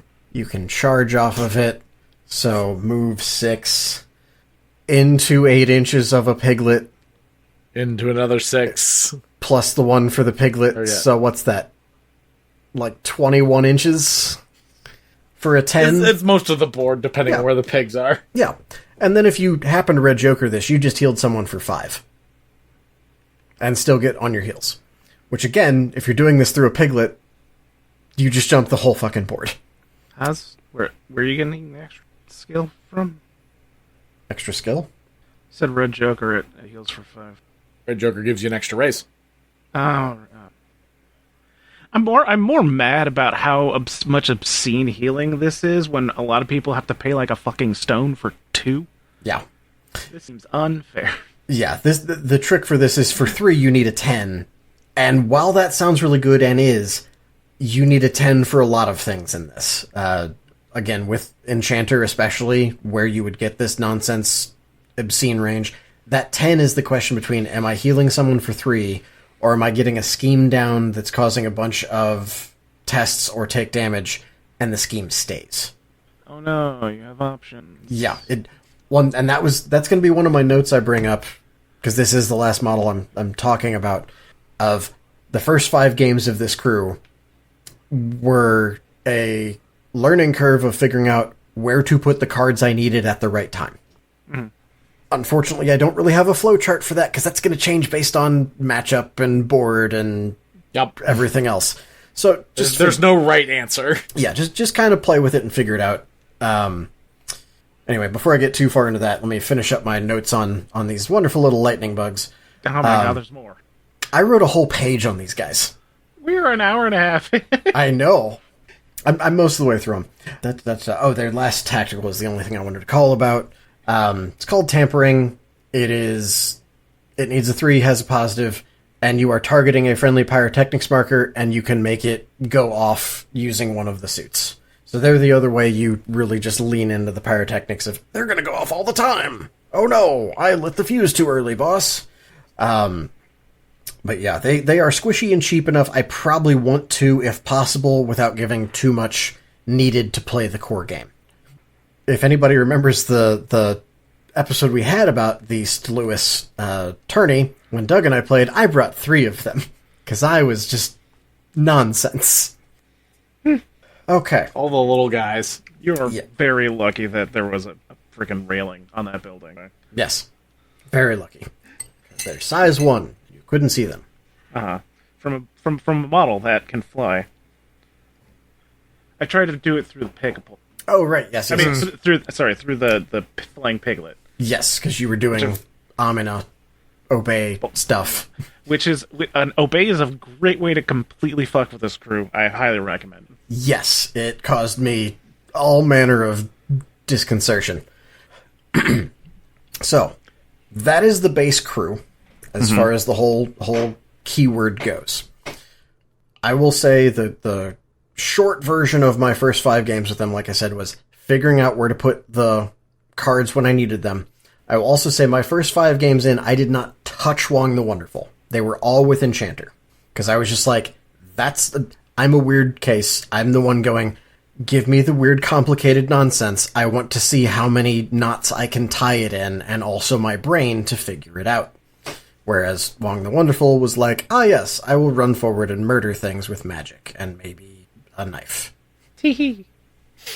So yeah, my 5 games in notes for Enchanter is this crew can generally put scheme markers wherever it wants, and when, but it has to watch its hand pressure internally and get a little lucky when applying said hand pressure, because a lot of how, really both versions, but I think Enchanter more so, because he's putting out more active target numbers for your opponent.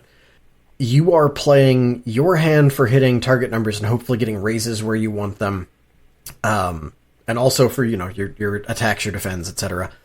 You're also playing the game of, am I having my opponent eat their high cards from flipping them? Or forcing them to cheat? Or if they're not cheating, do I walk into round 2 with half of their crew at like 2 or 3 wounds. Which I've had happen. And that, if you can manage it, and then follow that up with like another good Wong activation to either, again, eat their hand, or bring them down to like a wound, or kill them, you can just run the table. That's not often that happens in my experience, because the math doesn't tend to work out that way. But again, do remember, even if they're passing your target numbers, those are cards they would rather use for something else, and that is still working in your favor.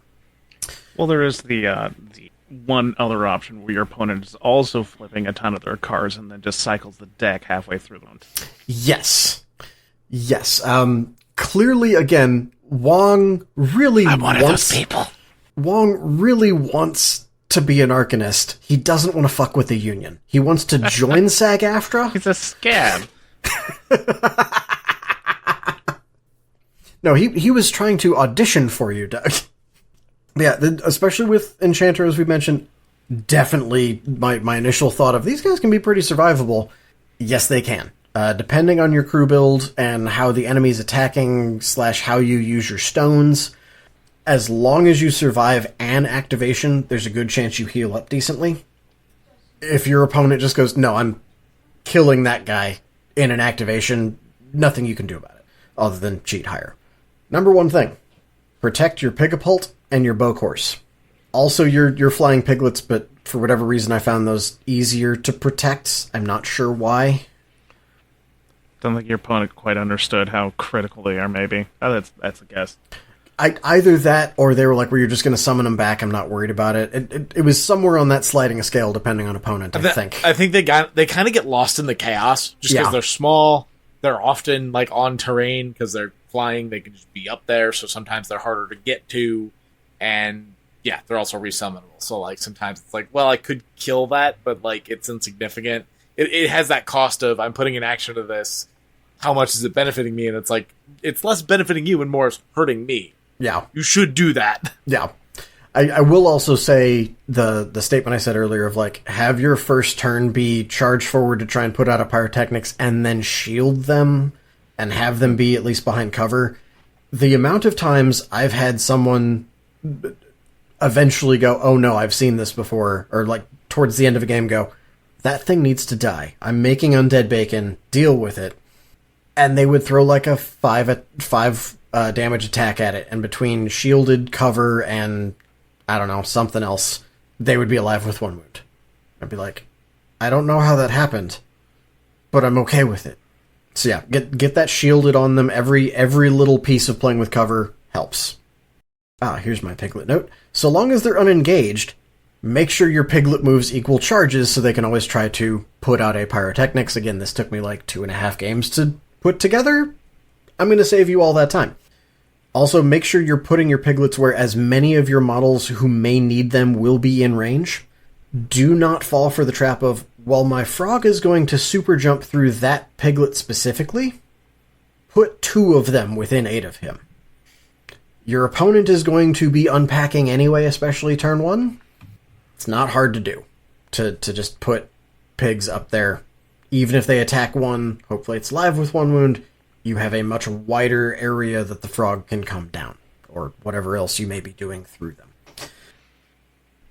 Mostly, I found Wong, again, seems to be a hand pressure or damage with his non-attack damage, which is one thing I want to call out about Enchanter. Most of his damage that I got out from Chain Fuse is on a tactical, so if you have anything that says, oh, it needs to be done by an attack, like Frame Job, you get around it. And I would highly recommend, don't be a dick about it, tell your opponent, hey, this is a tactical, Frame Job's in the pool, so if I do damage to a Frame Job target, don't tell me, because you're not getting a point. Anything like that. It's a weird around the corner way of getting past that. But yeah, he's a lot of his activation is hand pressure or damage, making your opponent make the worst choice there. You're getting some healing done. I think I used his attack twice for Enchanter I think I played 7 of my 10 games with him, 6 of my 10 games with him, I think. I think I used that attack twice not many times, and it was really just a, how does this feel? That wasn't as good as a chain fuse or a heal, do something else. But it is an option if you just need him to do direct damage that your opponent can't just be like, well, I hit that target number, cool. Final note after 5 games, Hopscotch is the most dapper of frogs. That's true. That we know of. True. The most dapper frog so far. Yeah. Yes. I'm just saying we're waiting for another Arcanist Master Weird. Give me a dapper frog, man. Do it. So how are you feeling things about five games in? Do you think you had your head wrapped around it more or less? I think especially with Enchanter, after the light bulb moment of, oh, piglets make the pyrotechnics, and a couple times of, oh shit, I need to remember I can stone to turn pulse damage into healing. Once I had those 2 things down, I felt pretty good with them. I will say a decent amount of that was having some discussions with Nate about the nonsense you can do with the Pigapult and the different things you can do with the flying piglets to really just get that in my brain off the table, so I was ready for it. And while I've been joking about the parallels, I won't say Enchanter Wong and Colette Star of the Show use the same utility belt, but they shop from the same magic trick distributor. So if you're Ledger, right? So if you're playing, if you can play one of them after a game, the other one will really start to click in certain ways. Not all the right ways, because they do play differently. But you'll go, oh, this doesn't quite repeat, but it rhymes. Don't tell me I'm capable of playing Colette. Oh, Too late. Fuck. Buddy, if you ever play Colette, the Wi-Fi is going to go off, and I'm just going to appear like a Morpheus-type character in your head going, show me, when you say I know Kung Fu. It did occur to me the more that you had mentioned the similarities. It's like, oh, hey, so we have Enchanter Wong with his 3 flying piglet totems, and we have Wonderful Wong with his assistant totem. Uh-huh. You know, much like we have Colette with her 3 flying doves, and Colette with her assistant Angelica. Yep. They gave them the same fucking totems. Yep. And Angelica Colette is the more murderous of the 2, as is I'm sure Wong she the is. Wonderful. So yeah, lots of fun there. So yeah, then the other 5 games, and technically this was after the 6th game because that was how the tournament went. That was my 6th game with Wong, was the last one there. So my last 4 were switching to Wonderful because I was like, especially after feeling like I had Enchanter under my belt pretty well, I kept looking at Wonderful going, not that this guy's bad, but for my particular play style, I don't see what he brings to the table on paper that makes me go, I want to bring him over Enchanter. Because Enchanter just has a deeper utility belt because of the piglets and the tacticals. But that's not what we're doing here, so I said, well, let me play 4 games of Wonderful. And I did find after 4 games, I liked them better than I was expecting. I still need a good reason to bring them over Enchanter, but I like them better than I was expecting. Wonderful especially has an interesting unpack because he has his clear the stage opening. Essentially what you do is you cluster up around 2 big, preferably, or 2 bases, preferably big bases, and he alternates off of them. One of those is going to be Alphonse. Preferably he won't be the first one, because you're going to spend a stone to give him Glowy, and you're going to get to draw 2 cards off of that stone too. So preferably you're kind of doing this weird Wong moves other people and then unpacks, or you hope you drew a shit hand so you can just cycle 2 cards. Oh, also didn't say this up top, but we're in my post-10 game thoughts now. After sending a Swinecurse in one too many times, just be like, oh, you fucking die and aren't as spectacular as I wanted you to be because I did a stupid.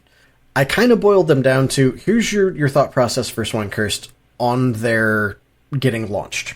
You're either going to put Glowy on them before the toss from Wong or a Lightning Bug, so that they go up and they are tanked.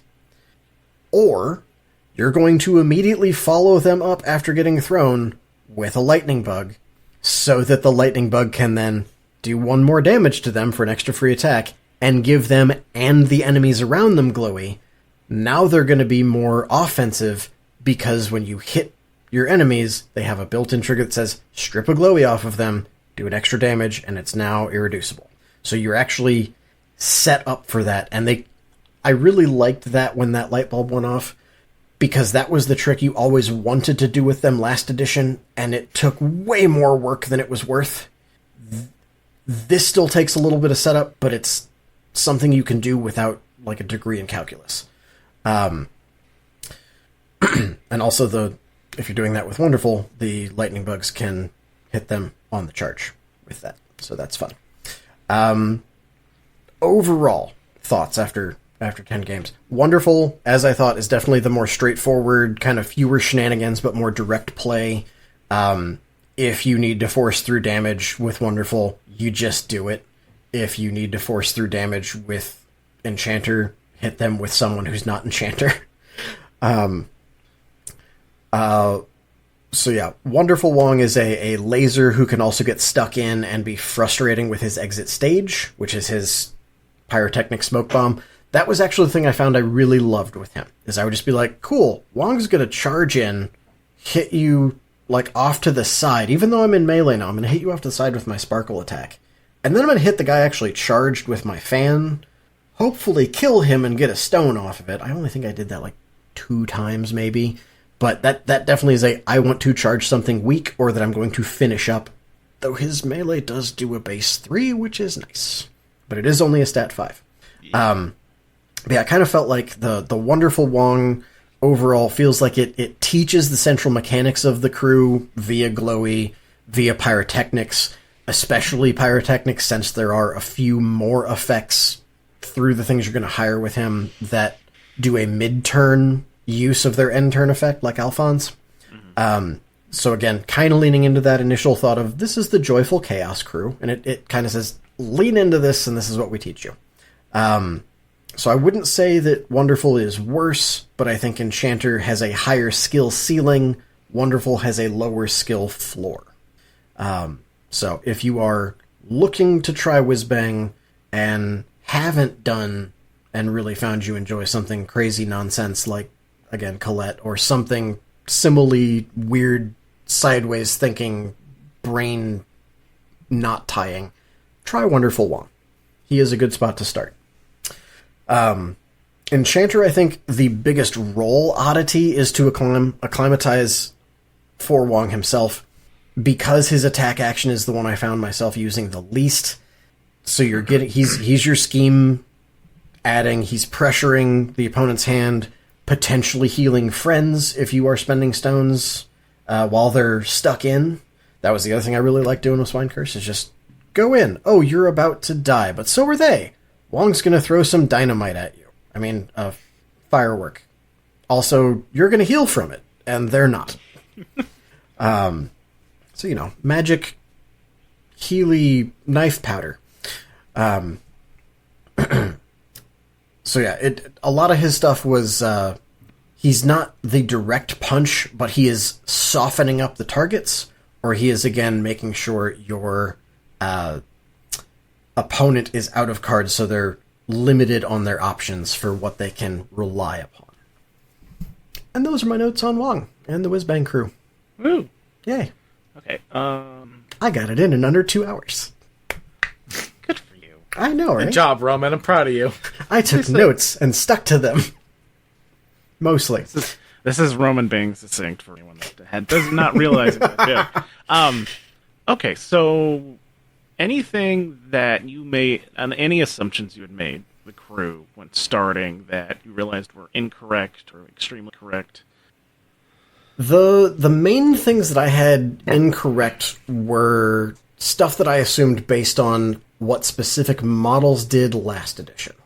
I was very much expecting Alphonse to be the main heavy hitter and Hopscotch to be kind of a midline tank like he was last edition, and that, oh boy, did they give him some gas But he also went up to 10 stones from what I think he was 8 before. I think he was an 8, yeah. Yeah.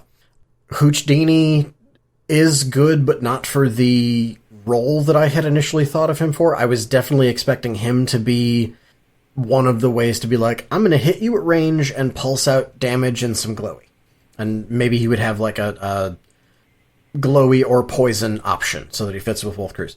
And instead he's the kind of support magic healing frog that does like Nate said previously, he's doing the not flashy things, but it's the stuff that makes the show work. So he's, I again, thinking of it thematically as like the magic show. While all the explosions are going off, he's doing the sleight of hand, which I was not expecting from him, and that took a little getting used to. I initially had that thought of, oh my god, the lightning bugs are 4, they're going to be garbage again, and I'm so glad I'm wrong about that. They are just, again, I usually, historically, in previous editions, have said if you bring all of the available options of a given minion, there is something too good about that minion. I don't think I would often bring 3 lightning bugs, but there are games where I would bring 3. I would not feel bad about it or that there is something too good about them because they are still imminently killable, but they have a role, and I just love seeing that we have cheap, killable minion that you feel good about bringing multiples of. It's still a risk because, again, murderable, but they have a role, and I was very glad to be wrong about that. One thing I wish I was wrong about was the Wong the Wonderful's spending a stone for their magic defense that the crew gets, the 50-50 flip a card thing. Again, I think I did that 2 or 3 times throughout 3 or 4 games with them. Every time I did it was just like, let's see what this does. And it sure did a thing that I was... It didn't feel like it mattered one way or the other. Because I think I drew a card once off of that, and the glowy was nice, but not what I needed at the time. It just felt awkward for that. I think if you made that cheatable, it would be better. Because then you're getting the effect you need at the time you need it. You have to spend an effect, you spend a card for it, potentially, but that was probably the one thing I wanted to be more right about than I was. Yeah, overall, really highly recommend the crew. They're very fun, both forms of them. Go to the Bayou, go to a fireworks store, get wacky. Especially if you're playing plant explosives, you can have the extra fun minigame in your head of, well, I'm going to pick up all your bombs because I'm actually here on a fireworks shopping spree. Boo. Okay, so 2 other things I could think of. One, highlight game out of your 10, and it does not need to be me.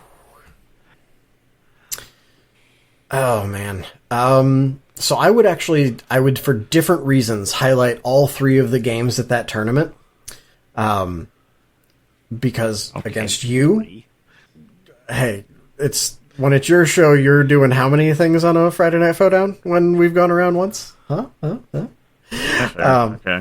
There's no rules on this podcast. We're like Outback Steakhouse. Yep.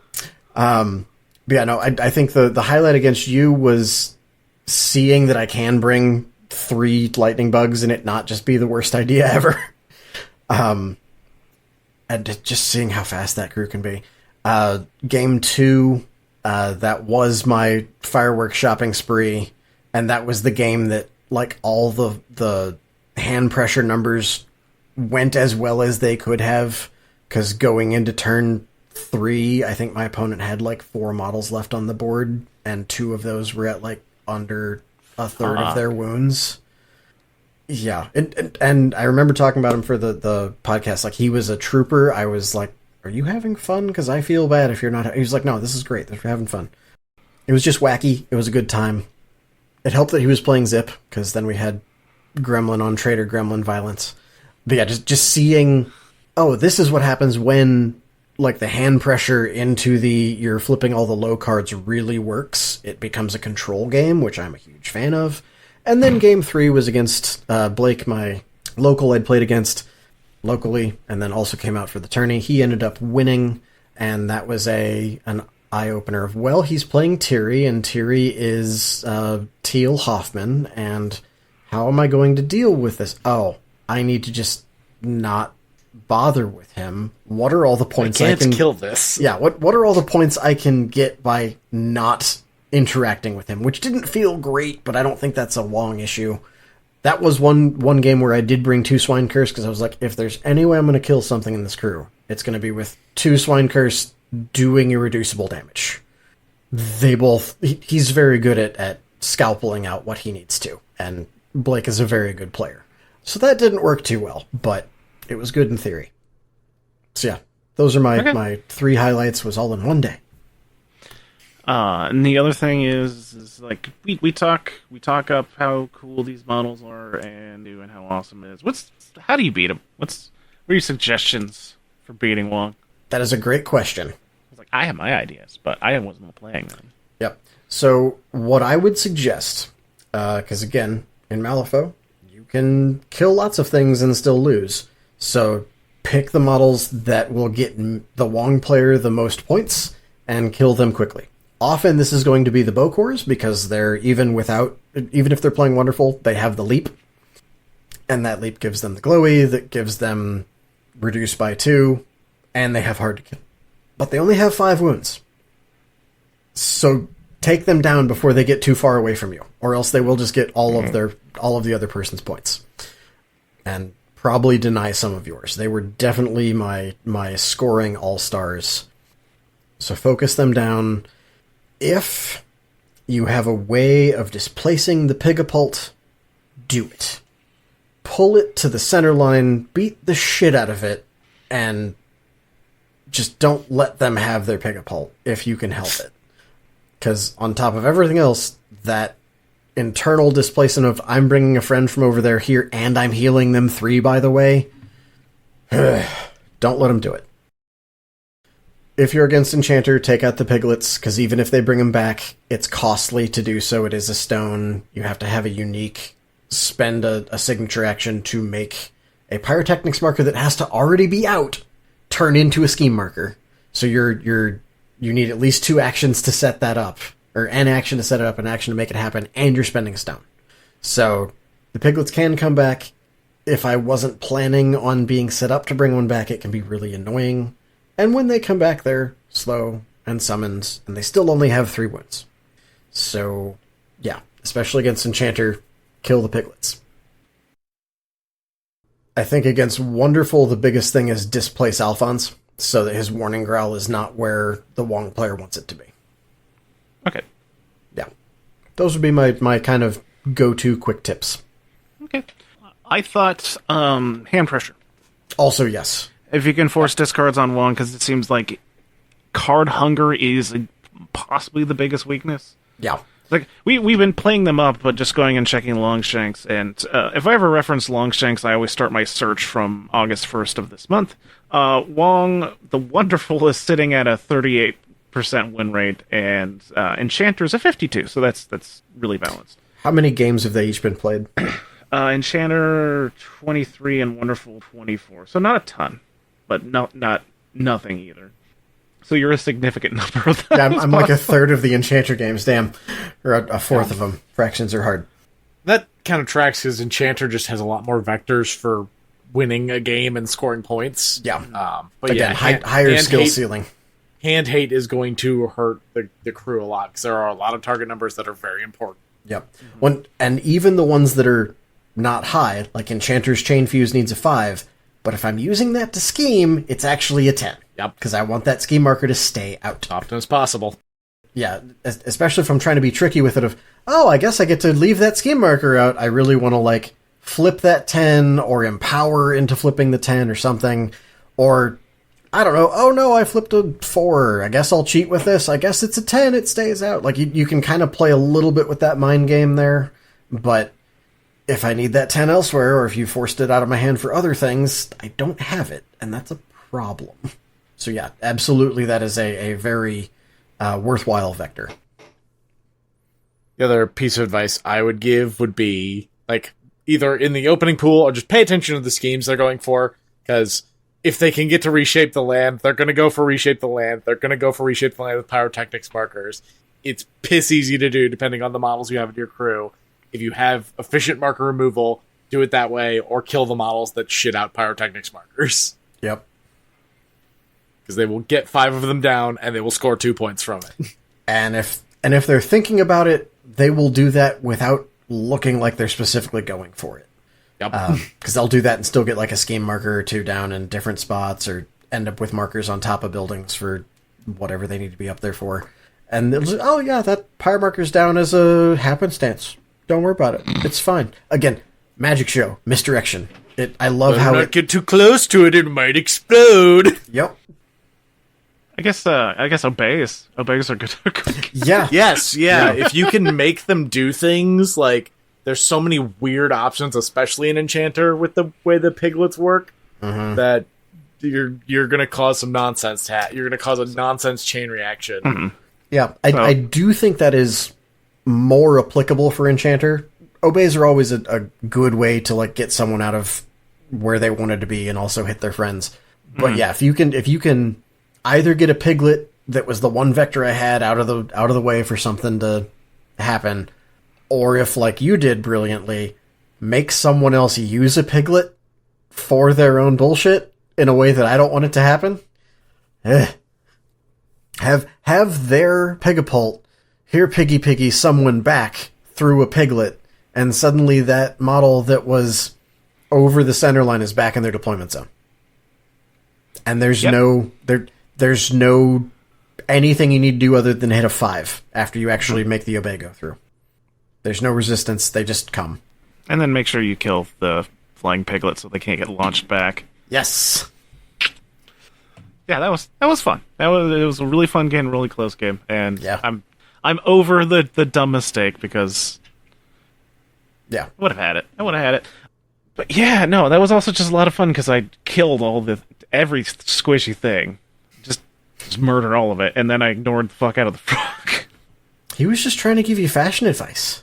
And then we had that long discussion of whether I would have gotten to control the who hit me attack. Oh, I still need a good answer on that. I was gonna say, I don't think we've had a satisfactory, like, rules-supported answer for that one way or the other. Oh, man. The question, if you didn't listen to that episode, I obeyed Swine Curse to fall off the building, which triggered who hit me, and I would have been able to hit Hopscotch, so it would have been a nothing attack, but still. That's an interesting question. Yeah. Yeah, I think that's all I have for this recording. Again, it's our first one, and I think we did a good job. But this is very important. If you like this, let us know.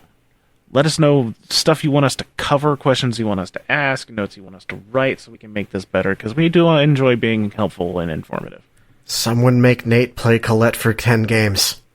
Yes, I've already started asking around for keywords. I've gotten most of them, so I now have all of them. Okay. Ooh, Tormented? The only person who can make Nate play Colette for 10 games is Nate. That's fair. So I'll have a poll, and it'll be going for a while. So hopefully it'll still be open once it gets around. But hop on the Discord and let me know what you need. Going to force me to play, because last time it was Nelly. Yay. Okay. Any last words, gents, so we can probably wrap this up? I would say, really, whoever you choose to play in Bayou, there's no Wong choice. There's only one Wong choice. So it's a really philosophical quandary. There is both no Wong choice and one Wong choice. Technically 2 Wong choices. But that doesn't make it right, does it? No, I feel like Wong is very left. It's left-handed for sure. Mm-hmm. One of them freaky lefties. I'm just impressed we got all the way through that episode and only made Wong jokes at the very end.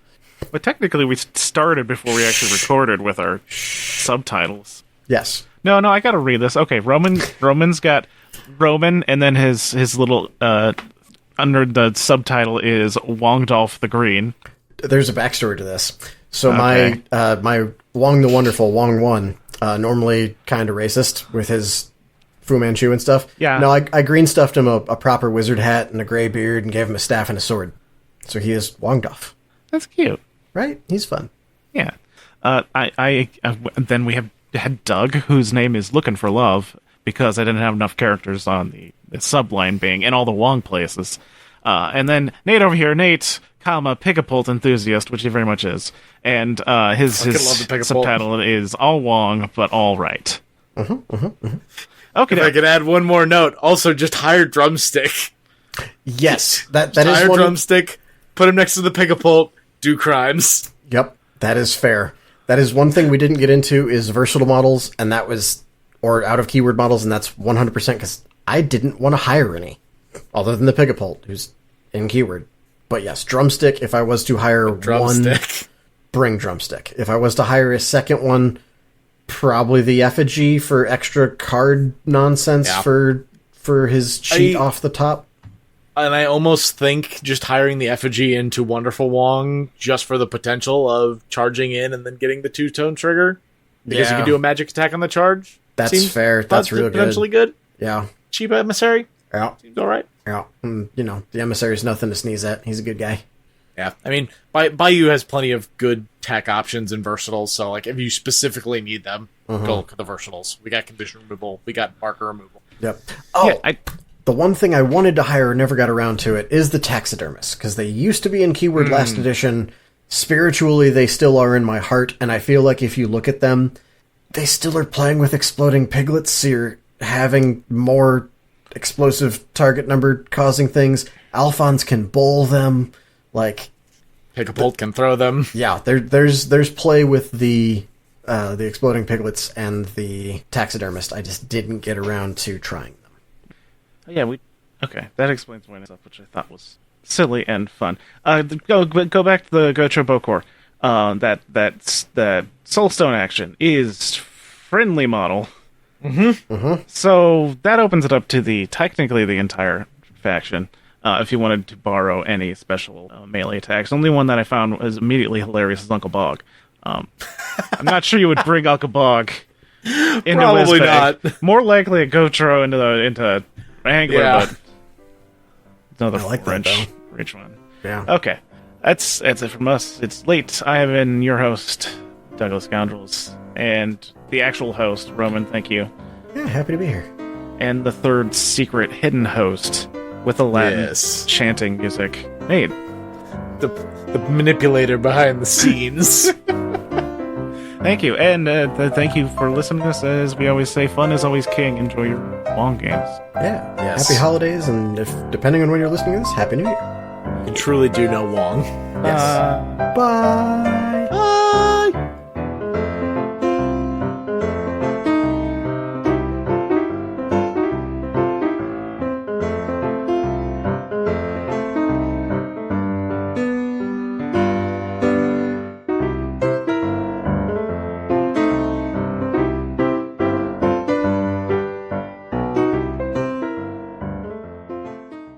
Songs used in this production are Villainous Treachery and 5-Card Shuffle. All music is created by Kevin MacLeod and is licensed under Creative Commons.